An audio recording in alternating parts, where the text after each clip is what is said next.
Welcome to session 6B of Christian Narrative 1. Today, our focus is going to be on both original and inherited sin. Our main teaching idea today is that the first sinful act of humanity introduced sin into the human race. What we're going to focus on is what impact did Adam's sin and Eve's sin have on the rest of humanity that would come after them? Because what in fact we discover in Scripture is that there's a lot of passages that talk about how sin has come to impact all of humanity through the sinful act of Adam. And so we want to discover what that is. Let's start by first understanding original sin. Peccatum originale, or original sin, is defined as the sinful state in condition in which humanity is born. Now, a quick note, and we'll talk about it here in the keys in just a moment. Original, not in the sense of always existing, right? We've talked about the reality of evil. This is not the reality and potential of evil. Notice in the definition, we're talking about the state and condition of humanity as it is born. What separates us from Adam and Eve were not born, they were created. So original sin is not the same thing that we're talking about when Adam and Eve were created. They were not created with original sin. However, when they sinned, and we're going to come to discover, they passed on an aspect of that sinfulness, of the impact of that sinfulness, to the rest of human kind. And this is what we call original sin. So let's look at some of the keys. This comes from the root of the human race, Adam. And so we're going to look at Adam's role in this and how the Bible talks to us about his consequence for sin passing on to us. This comes from the root of the human race, but it doesn't come from before the root of the human race. This is original sin is rooted in Adam. Second, it's present at the time of birth, and as such is not a result of sinful acts. This is not the same kind of word that we use to describe someone who has transgressed God's law. Infants that are born are not coming out in an active position of disobedience in what they are doing. But rather what we see is, instead of a look at the result of acts, right, or decisions, rather original sin is the innate root of all actual sin that will defile a person's life. It's kind of like that seed that will grow into full root. And as it grows, it will grow with the human being. As the human being grows, the original sin will grow and it will begin to affect them, and they will choose to sin. But this also leads us to see that original sin is not a description of the original constitution of the human nature. In other words, God did not create Adam and Eve with original sin. God did not create Adam and Eve and the rest of humanity as sinful. Rather, God created Adam and Eve as morally free agents, and their decisions had lasting impact on the human race. So there are two elements of original sin, and each of these elements will dig down into two separate components. So two big categories, each with two subcategories. We want to look at original guilt, and we want to look at original pollution. When we look at original guilt, we want to look at both potential guilt and actual guilt. We'll dig into each of these in just a moment. Rietus culpae and rietus poenae. Original pollution, then, we want to look at total depravity and total inability. These two big elements of guilt and pollution, and these four smaller elements of potential guilt, actual guilt, and then total depravity and total inability, are going to help us understand how sin has truly impacted the entire human race. So let's begin to dig in to original guilt. Let's start by looking at rietus culpae, or potential guilt. There's something I'm actually just calling guilt, and I'm going to layer this against what we're going to call debt in the next slide, and you'll see that. So potential guilt.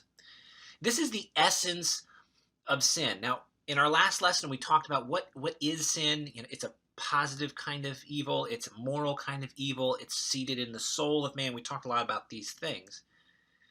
But guilt, or rietus culpae, is the essence of sin. It is the inseparable part of sin's sinfulness. And in fact, it's attached only to those who themselves have committed sinful deeds. and it is permanently attached. It cannot be removed by forgiveness. It cannot be removed by justification on the basis of Jesus, and it's guilt that cannot be transferred. Now that's saying a lot about potential guilt. It's saying a lot about this aspect of sinfulness. But when we put it into context, it's what caused Adam and Eve to hide from the presence of God in the garden.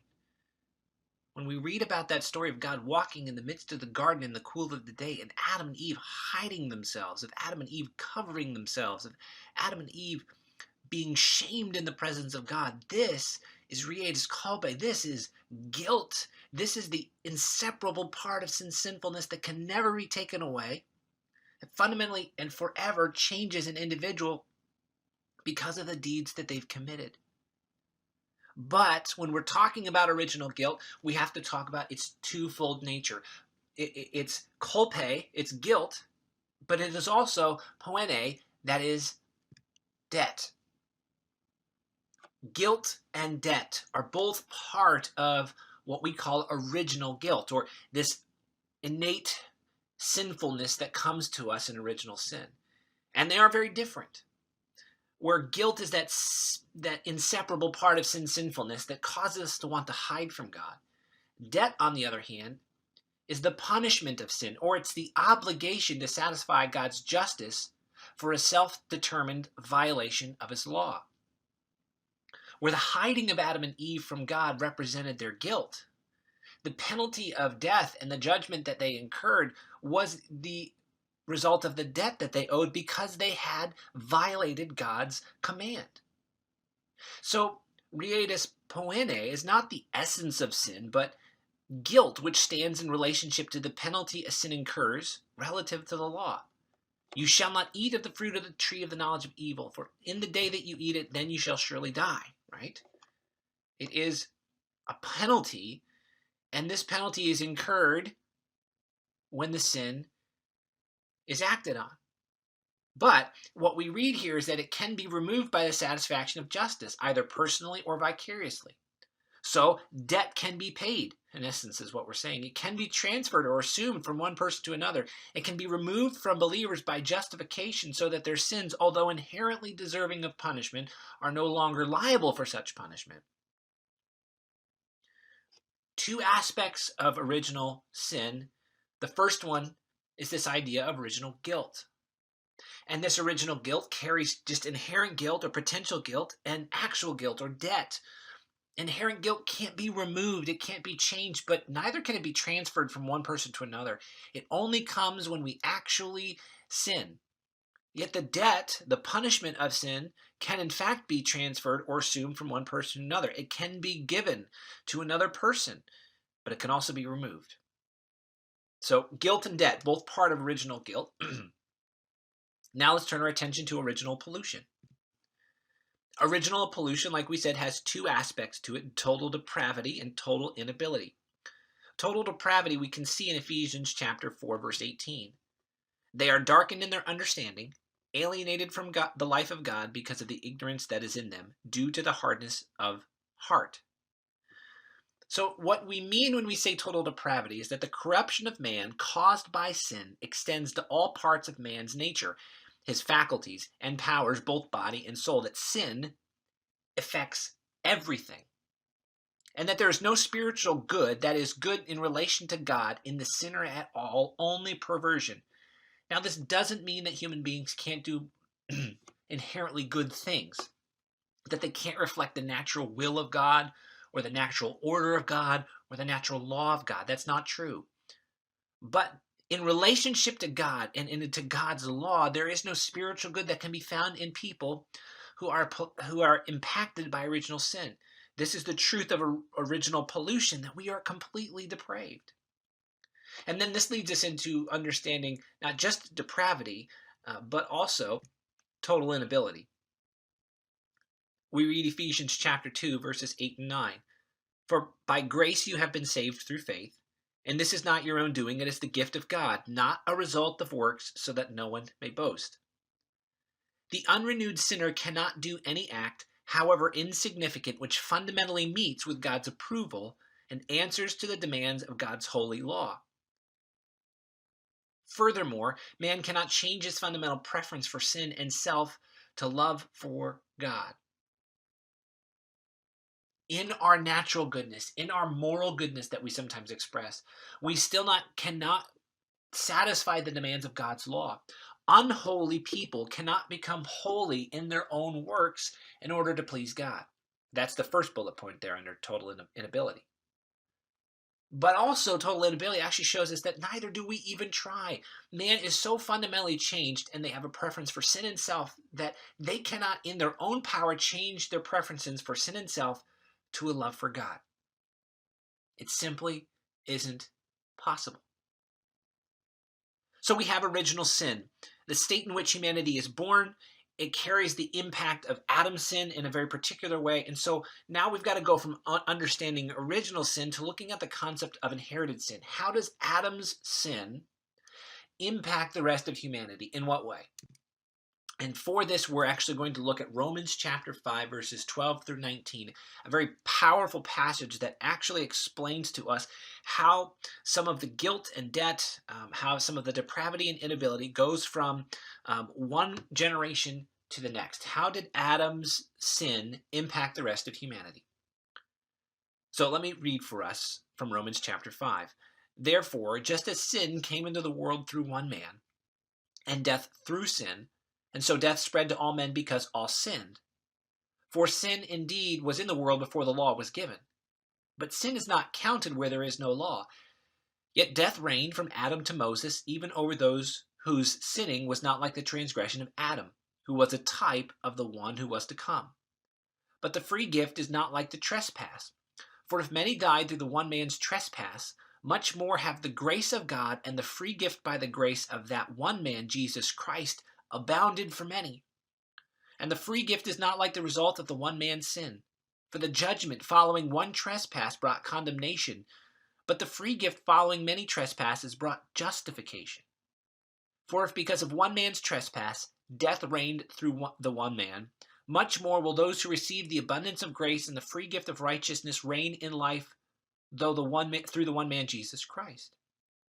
Therefore, as one trespass led to condemnation for all men, so one act of righteousness leads to justification in life for all men. For as by one man's disobedience that the many were made sinners, so by the one man's obedience the many will be made righteous. So on an aside, maybe you're a Bible memorizer. This is a powerful passage to talk about not only the grace and justice of Christ, right? Because this is a salvific passage. But this also helps us understand the actual canker of sin and how sin has passed from one human being to all the human race. But that the power of Christ is more powerful than the stronghold of sin in our lives. So sorry, let me get us back to focus here. So let's understand inherited sin. First of all, we have to see that in Adam, all sin. This is exactly what verse 12 tells us. Therefore, just as sin came into the world through one man, and death through sin, and so death spread to all men. Why? Because all sinned. So sin is universal in this. We have to see that. But as we talked about a moment ago, original sin includes guilt, debt, depravity, and inability. Those four things, right? Guilt is attached to an act of sin, and it cannot be passed from one person to another. Yet it's only received when someone actually commits a sin. Debt is something that can be passed from one to another. In other words, one person's debt can be passed to another person whether or not that person actually committed sin.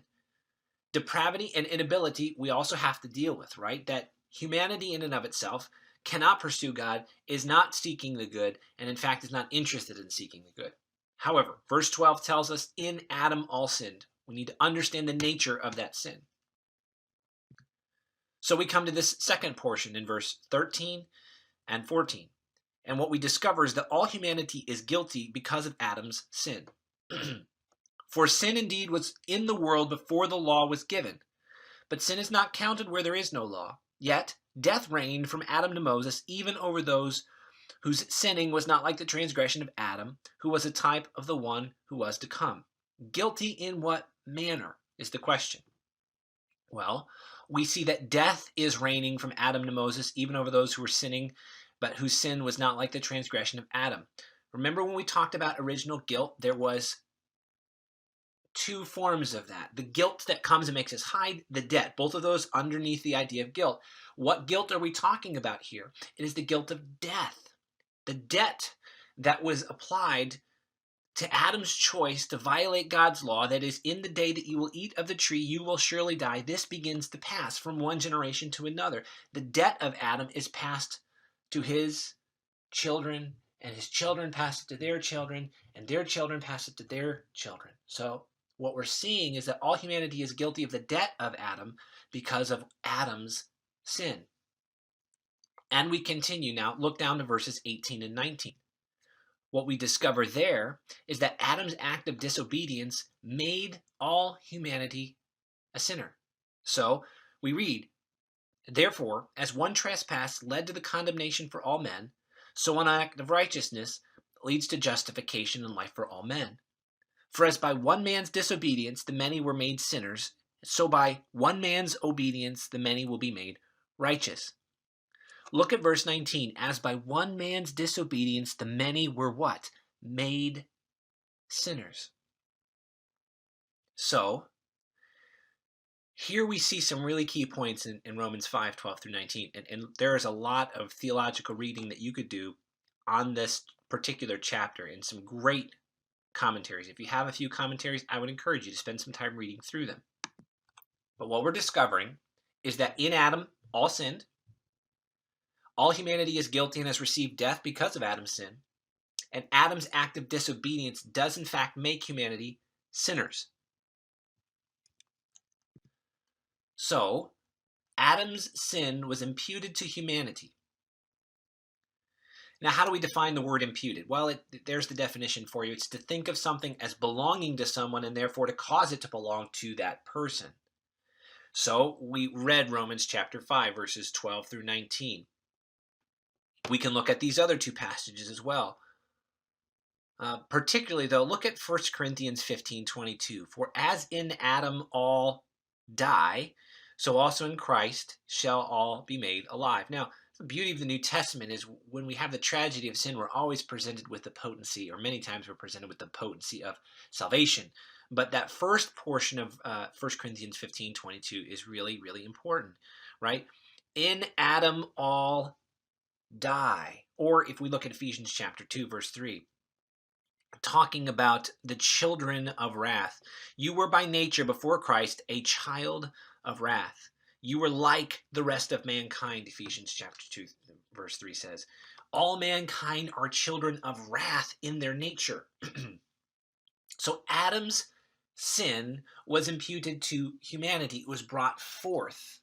But let's take a look at what it is that was actually brought in this imputation of sin. What part of Adam's sin was brought to us, the rest of his descendants? So we start with this. Adam's sin was his own. I am not guilty for reaching across and taking the fruit of the tree of the knowledge of the good and evil and eating it myself. That's Adam's sin.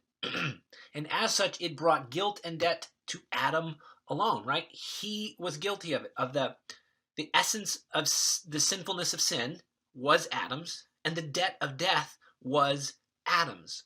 These were both his. Furthermore, Adam's guilt was unique to him. The guilt of his original act was not imputed to the rest of humanity. This aspect of guilt, right? Culpa, doesn't pass from one person to the other. We are culpable for our own sins. We are not culpable for the sins of others.